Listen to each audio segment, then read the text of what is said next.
നമസ്കാരം. SIR 2026 ബന്ധപ്പെട്ട് രണ്ട് സംശയങ്ങളും ആശങ്കകളും മാത്രമാണ് മലയാളികൾക്കുള്ളത്. നമ്മൾ മലയാളികളുടെ കാര്യം പറഞ്ഞാൽ മതിയല്ലോ, മറ്റുള്ള സ്റ്റേറ്റിന്റെ കാര്യങ്ങൾ അവർ നോക്കിക്കൊള്ളും. അതുകൊണ്ടാണ് മലയാളികൾ എന്ന് പറഞ്ഞത്. അതിലൊന്ന്, നമ്മുടെ വോട്ട് നഷ്ടപ്പെടുമോ? ഈ പറയുന്ന എന്യൂമറേഷൻ ഫോമിൽ പൂരിപ്പിക്കുന്നത് ശരിയായിട്ടല്ല എന്നുണ്ടെങ്കിൽ, അതിന്റെ ആശങ്കകൾ കഴിഞ്ഞ വീഡിയോയിൽ നമ്മൾ പങ്കുവച്ചിരുന്നു. അത് ശരിയായിട്ടില്ല എന്നുണ്ടെങ്കിൽ തന്റെ വോട്ട് ഇല്ലാത്ത ഒരവസ്ഥ വരുമോ? രണ്ടാമത്തെ സംശയം വളരെ പ്രധാനപ്പെട്ടതാണ്. ഇങ്ങനെ വോട്ടില്ലാതായാൽ എന്റെ പൗരത്വം എനിക്ക് നഷ്ടപ്പെടുമോ?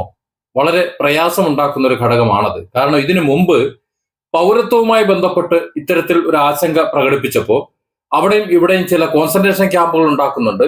ഇവിടെ വോട്ടില്ലാത്തവർ, ഇന്ത്യൻ പൗരന്മാരല്ലാത്തവർ എന്ന് തോന്നുന്നവരെയൊക്കെ അവർക്ക് അവരുടെ പൗരത്വം തെളിയിക്കാൻ കഴിഞ്ഞില്ലെങ്കിൽ അവരെ കോൺസെൻട്രേഷൻ ക്യാമ്പിൽ കൊണ്ടുവന്നിടും എന്നൊക്കെ അന്ന് വാർത്തകൾ പ്രചരിച്ചിരുന്നു. അതായത് ഹിറ്റ്ലറുടെ കോൺസെൻട്രേഷൻ ക്യാമ്പുകൾ കേട്ടുപഠിച്ച നമുക്ക് അതുപോലെ നമ്മുടെ മക്കളും ഒക്കെ അവിടെ ദുരിതം അനുഭവിക്കേണ്ടി വരും, നമ്മുടെ ഇന്ത്യൻ ജയ ഒരു കൊല്ലും എന്ന അവസ്ഥയിൽ ചില ഭീതിപ്പെടുത്തുന്ന കഥകളൊക്കെ അന്ന് പ്രചരിച്ചിരുന്നു. ആ കഥകളൊക്കെ മനസ്സിൽ പേര് നടക്കുന്ന ഇന്ത്യയിലെ അല്ലെങ്കിൽ കേരളത്തിലെ സാധാരണക്കാരായ വോട്ടർമാരടുത്താണ് ഇത്തരത്തിലുള്ള ആശങ്കകൾ കൂടി വരുന്നത് എന്നതുകൊണ്ട് ഇതൊരു ക്ലാരിഫിക്കേഷൻ ആവശ്യമാണ്. അതിന്റെ ആശങ്കകൾ അകറ്റേണ്ടത് എന്യൂമറേഷൻ ഫോമാണ്. രണ്ടാമത് ഇത് സംബന്ധിച്ചുള്ള പൊളിറ്റിക്കൽ പാർട്ടികളാണ്. ഇത് രണ്ടും നമുക്കിപ്പോൾ ആശങ്കയാണ്. ഇത് രണ്ടുമാണ് ഞാൻ ഈ വീഡിയോയിൽ വിശദീകരിക്കുന്നത്. അതിന്റെ ആശങ്ക ഇതാണ്: നമുക്ക് 2002 ലിസ്റ്റിൽ പേരില്ല എന്നുണ്ടെങ്കിൽ, ഒരു വോട്ടർക്ക് ഇല്ല എന്നുണ്ടെങ്കിൽ, അവരുടെ 2002 ലിസ്റ്റിൽ പേരുള്ള അടുത്ത ബന്ധുവിന്റെ ഒരു പേര് അതാണ് അവിടെ എഴുതേണ്ടത്, അപ്പുറത്ത് വലതുവശത്തെ കോളത്തിൽ. കാരണം അദ്ദേഹത്തിന്റെ ബാക്കിയാണ് നമ്മൾ ഇന്ന് തെളിയിക്കാൻ. ആ ബന്ധുവിന്റെ ഒരു ബന്ധുവിന്റെ കോളം അവിടെ കൊടുക്കുന്നുണ്ട്. അതായത് അവരുടെ പിതാവ് ആയിക്കോട്ടെ, അവരുടെ പിതാവിന്റെ പേരും ആ പിതാവും അവരുമായിട്ടുള്ള ബന്ധവും നമുക്ക് അവിടെ എഴുതാം. അങ്ങനെയാണ് എന്നാണ് പറയുന്നത്. എന്നാൽ ഇവിടെ മറ്റൊരു വാദമുണ്ട്: നമുക്കാണ് വോട്ട് ചേർക്കേണ്ടത്, അതുകൊണ്ട് ആ വോട്ടറും നമ്മളും തമ്മിലുള്ള ബന്ധമാണ് അവിടെ എഴുതേണ്ടത് എന്നാണ്. അങ്ങനെയാണ് എന്നുണ്ടെങ്കിൽ അത് ഇപ്പുറത്തെ കോളത്തെ തന്നെ പോരെ, മൂന്നാമത്തെ ഒരു കോളത്തിന്റെ ആവശ്യമില്ലല്ലോ. അത് ഇലക്ഷൻ കമ്മീഷന് പറ്റിയിട്ടുള്ള ഒരു പറ്റാണ് എന്നും പറയുന്നുണ്ട്. എന്തായാലും അത് ഒരു ചൊറ പിടിച്ച ഒരു കേസാണ്.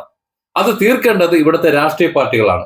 ഇവിടുത്തെ രാഷ്ട്രീയ പാർട്ടികൾ അത് കണ്ണടച്ചിരുട്ടാക്കുന്നുണ്ട്. പ്രത്യേകിച്ച് ഇവിടുത്തെ UDF നേതൃത്വം കണ്ണടച്ചിരുട്ടാക്കുന്നുണ്ട്.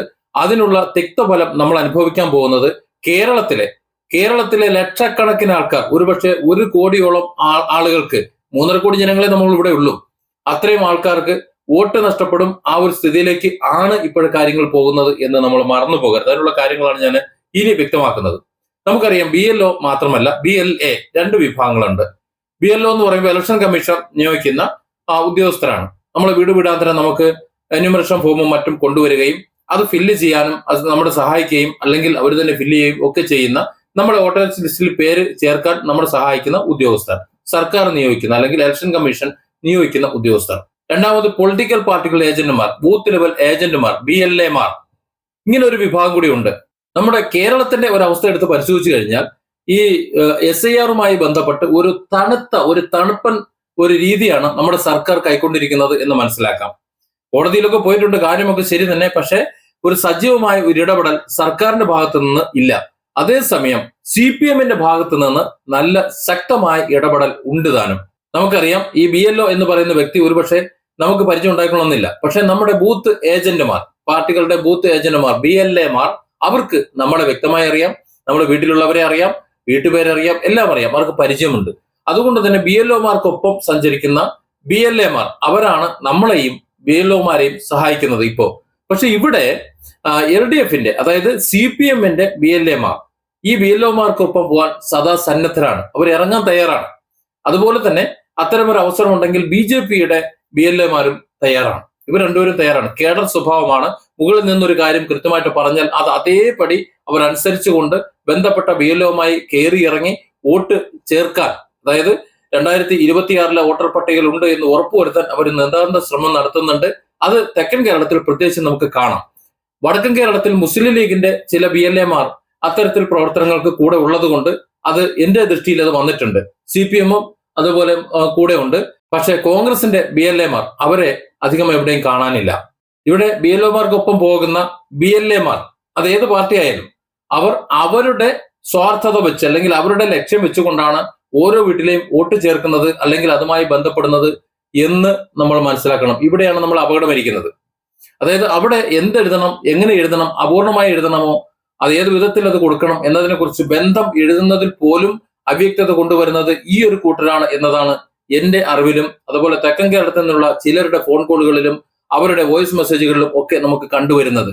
കാരണം അവിടെ ഒരു ആശങ്കയുണ്ട്, ഈ ഫോം ബില്ലിങ്ങിൽ ഒരു ആശങ്കയുണ്ട്. അത്തരം ആശങ്കകൾ നമ്മുടെ ആളുകളാണെങ്കിൽ മാത്രം വളരെ കൃത്യമായി ചെയ്യാം.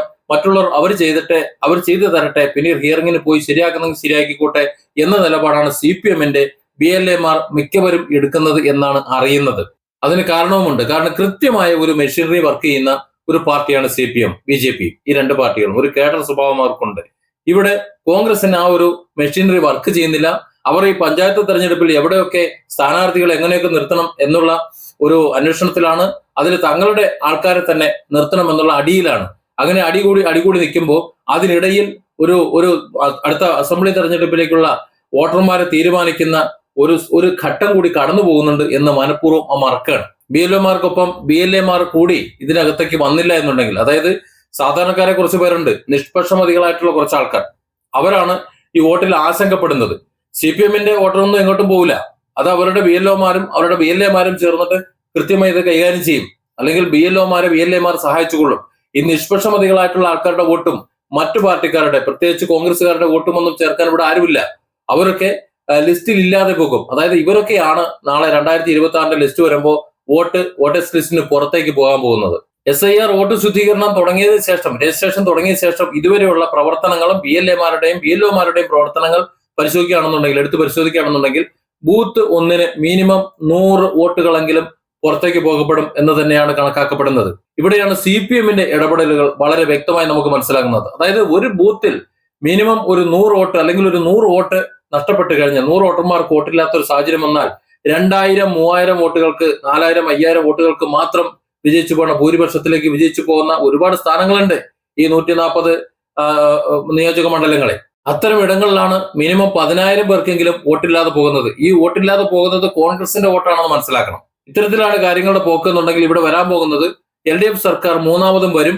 ഏതാണ്ട് 100-110 സീറ്റുകളിൽ അവർ വരുന്ന സമയത്ത് ഇവിടെ വരാൻ പോകുന്നത് ഒരു 20 സീറ്റിലെങ്കിലും BJP MLA സ്ഥാനം ശക്തമായ പ്രതിപക്ഷമായി മാറും.